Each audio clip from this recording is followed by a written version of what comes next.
जय भीम, जय संविधान।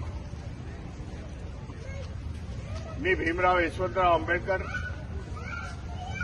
भारतीय बौद्ध महासभेचा कार्याध्यक्ष, आपल्याला ह्या व्हिडिओच्या माध्यमातून संवाद साधू इच्छितो। येणाऱ्या 1 मे रोजी वैशाख पौर्णिमा आहे आणि भगवान गौतम बुद्धाला अभिवादन करण्यासाठी भारतीय बौद्ध महासभा, त्याचबरोबर व्हेनेबल विश्वनानंद बोधी फाउंडेशनच्या वतीने मुंबईच्या चैत्यभूमी येथे वैशाख पौर्णिमेच्या पूर्वसंध्येला म्हणजे 30 एप्रिलला लाखोच्या संख्येने हजर राहून दीप महोत्सव आपल्याला साजरा करायचा आहे। हे जो भगवान गौतम बुद्धाला अभिवादन करण्याचा प्रकार आहे, त्याच्यासाठी आपल्या सगळ्यांना आव्हान करू इच्छितो की त्या दिवशी 30 एप्रिलला मध्यरात्री आपण लाखोच्या संख्येने चैत्यभूमी येथे हजर राहावे। आपल्या स्मरणार्थ, आपल्या पूर्वजांच्या स्मरणार्थ एक दिवा भगवान गौतम बुद्धाला अर्पण करावा, अशी आपल्याला कळकळीची विनंती आहे।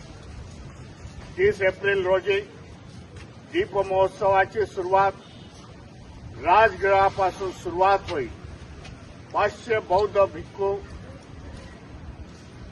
संघ हा दीप प्रज्वलित करून चैत्यभूमीकडे आगेकूच करेल। 12च्या ठोक्याला इथे चॅन्टिंग होईल। भगवान गौतम बुद्धाची 40 फुटाची प्रतिमा त्या चैत्यभूमीच्या परिसरामध्ये अशोक स्तंभाच्या बाजूला लावण्यात येईल, की जेणेकरून तुम्ही त्याला भगवान गौतम बुद्धाला अभिवादन करू शकता, नतमस्तक होऊ शकता। अशा प्रकारचा कार्यक्रम मुंबईमध्ये होईल। त्याचबरोबर महाराष्ट्र आणि देशाच्या कानाकोपऱ्यामध्ये वैशाख पौर्णिमेच्या दिवशी दीप महोत्सव हा सुरुवात करायचा। दीप महोत्सवाची इतिहास 2000 सालापासून आहे। दीप महोत्सव हा बौद्ध समाजाचा, बौद्ध धम्माचा आहे।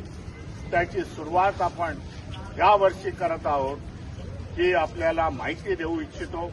आपण हजारोच्या, लाखोच्या संख्येमध्ये वैशाख पौर्णिमेच्या पूर्वसंध्येला म्हणजे 30 एप्रिलला इथे हजर राहावं, चैत्यभूमीमध्ये भगवान गौतम बुद्धाला अभिवादन करावं, ही विनंती करतो आणि आपली रजा घेतो। नमो बुद्धाय, जय भीम, जय संविधान।